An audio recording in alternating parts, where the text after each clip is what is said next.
Sosok Harmini, guru viral hendak cekik murid saat upacara, pernah ditegur pakai celana pendek ke kantor.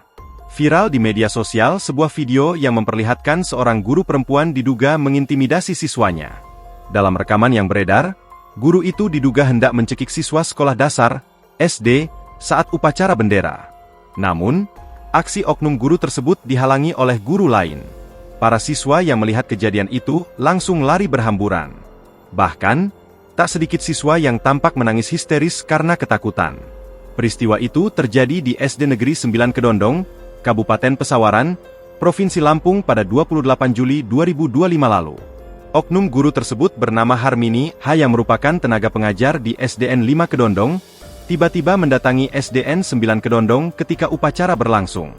Kepala Dinas Pendidikan dan Kebudayaan, Disdikbud, Pesawaran, Anca Marta Utama, membenarkan kejadian tersebut.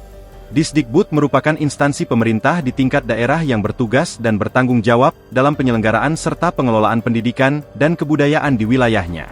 Sebelum adanya insiden ini, H ternyata pernah mendapat teguran akibat pelanggaran disiplin. H tertangkap sedang merokok di dalam kelas saat masih mengenakan seragam dinas. Selain itu, ia juga datang ke kantor mengenakan celana pendek. Diduga, H mengalami gangguan jiwa. Akibatnya, ia sempat dinonaktifkan sementara. Namun, H pernah kembali diberi izin mengajar setelah memperlihatkan adanya perubahan sikap. Download Tribun X sekarang, menghadirkan lokal menjadi Indonesia.